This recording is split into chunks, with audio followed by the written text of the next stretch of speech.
Ô, Juca, eu acho até que essa sua pergunta, isso nem teve tanta importância. Sabe por quê? A gente está acostumado agora com essa coisa babaca no futebol brasileiro, dessas arenas.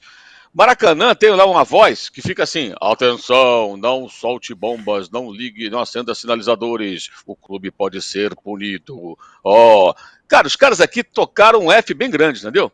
Que se dane, meu irmão. Soltaram o rojão, teve mosaico, teve fumaça, teve bandeirão. A torcida do Olímpia não é uma torcida que fica com lanterninha de celular na mão. Até no final uns lá acenderam. Mas, cara, torce o tempo todo. Tomaram o gol, não baixaram a cabeça. 7 minutos estavam 1-0 contra. A mobilização, eu venho falando isso aqui desde que eu cheguei aqui. A mobilização é muito clara, sabe, do torcedor, do time. Eu fui lá no clube, conversei com pessoas na véspera do jogo, fui lá no Olímpia até para conhecer a sede e o estádio do clube, né? Ontem o jogo foi em outro local, que é o Defensor Del Chaco. E simplesmente assim, eles estavam realmente acreditando que dava, se mobilizaram, deixaram de lado uma crise de 40 dias sem vencer, com queda de técnico, com problemas financeiros seríssimos, transfer ban, a dívida do clube é altíssima, o orçamento deles foi cortado em 2/3. Hoje o orçamento do Olímpia é de cerca de 4 milhões por mês. 2, 3 jogadores do Flamengo ganham isso de salário. 2, 3 jogadores. Você soma ali quantos caras ganham, dá isso aí. É o orçamento do futebol do Olímpia. Então é um elenco muito mais modesto, um clube atolado em dívidas, mas também é o tricampeão da Libertadores. Tem uma torcida engajada, numerosa, apaixonada e de verdade, não torcida modinha. Tá? Como os clubes brasileiros estão abraçando, tirando uns ou outros que vão no estádio, muitos só gritam quando o time está ganhando. A sede do Luizinho de Lanterninha com o time perdendo com o América, empatando com o América Mineiro do Maracanã. Então, a atmosfera, o ambiente do estádio, ele foi aquilo que a gente imaginava em função do que você percebia conversando com as pessoas e entendendo o que estava acontecendo, a preparação para o jogo. Tá? Então, eles se mobilizaram de uma maneira especial. E foi uma verdadeira aula ontem. O recebimento do time em campo foi o melhor da Libertadores em muitos anos. Espetacular. Vamos multar, que se dane, que se multe. Estão quebrados mesmo, sem grana, paga mais uma multa, Comebol, dá uma banana para Comebol e faz o que tem que fazer. No Maracanã é tudo ao contrário. Então você já percebe a diferença muito grande de envolvimento. O time do Flamengo não se mobiliza. Eu acho incrível como algumas pessoas ainda falam, não, bobagem, negócio de escolher jogo. Não escolhem jogos, não. Por que jogaram contra o Grêmio 15 dias antes daquela partida e agora jogaram dessa maneira? Por que jogaram contra o Fluminense um bom primeiro tempo até o time cansar? O segundo tempo contra o Palmeiras, quando o time teve algumas alterações e quase virou o jogo. O final do jogo com o Atlético Mineiro dominando e virando dentro do estádio de Independência. E joga contra o Cuiabá daquela maneira, joga dessa maneira contra o Olímpia. Ou seja, o time do Flamengo faz o que quer, pela omissão dos dirigentes, Landim, Marcos Braz, todos eles, tá? Faz o que quer o elenco do Flamengo. Saem algumas peças da panela e outras se adaptam. E alguns poucos não fazem parte dessa panela.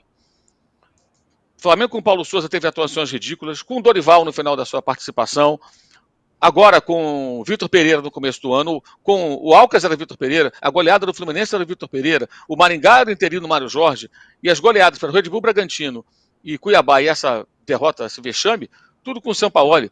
É claro que o Sampaoli tem responsabilidade, cometeu vários erros, cavou uma expulsão, estava na cara que o Roldan ia botar ele para fora, então ele arrumou a expulsão, não coloca o Pedro no final quando o time precisava de alguma coisa, embora acho que dificilmente adiantaria algo, né, mas ele tinha que tentar. O Flamengo tinha dado 3 chutes a gol aos 38 minutos do segundo tempo, 3 chutes a gol, quando já estava perdendo por 3-1. Então o problema é muito mais sério. Não dá para ficar analisando o jogo desse sobre aspectos táticos meramente. É algo muito mais profundo. E no final, aí eu fui até a coletiva e fiz uma pergunta para o Everton Ribeiro, usei a palavra vergonha, e ele concordou, falou sim, que foi uma vergonha. Pelo menos o capitão do time admite publicamente que foi uma vergonha, né? Mas o Gabigol saiu do campo e falou para os repórteres que, não, fomos roubados. Foi um roubo, uma coisa assim. Roubo? Que roubo? Reclamar de arbitragem depois de um jogo desses?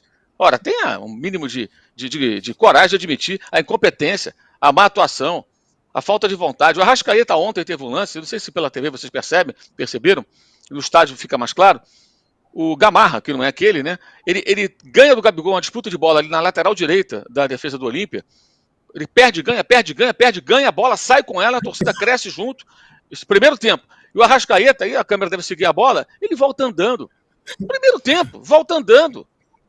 A diferença de apetite, de vontade de vencer, a entrega, é assim, uma coisa abissal, a diferença é brutal. Então não adianta trocar de técnico, eu falo isso há tanto tempo, eles vão trocar de técnico. O técnico também não faz para merecer, ele não se ajuda, cometeu erros terríveis, e durante esses últimos dias especialmente, o episódio do Pedro, ele não soube realmente tentar tirar proveito até para se aproximar do elenco. Eu tenho dito há quanto tempo aí, já há semanas. O elenco não gosta dele, vários jogadores não gostam do jogador, não jogam por ele, no máximo jogarão pelos próprios jogadores. Nem por isso, porque pela torcida, pela camisa, pelo Flamengo, eles não jogam. Não jogam. E ainda há quem defenda que Felipe Luiz continue para o ano que vem. Meu Deus, sem a menor condição. Porque ele fala bonito, ele é bem articulado em relação à média dos jogadores. Tá bom, vai ser comentarista. Tem um monte de gente na televisão comentando futebol que jogou bola e falando abobrinha. Mais um para falar abobrinha. Vai para lá, ser corporativista. Aí falam, renovar com o Everton Ribeiro. O Everton Ribeiro está jogando mal há muito tempo. O canto do cisne dele foi no final do ano passado.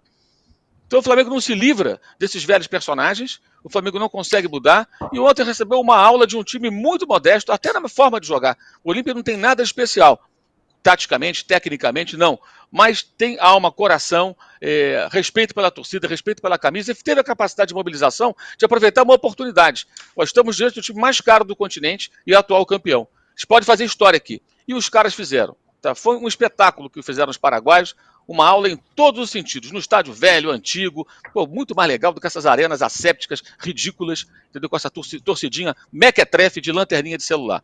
Então, foi uma aula que o Flamengo tomou, e também para o futebol brasileiro.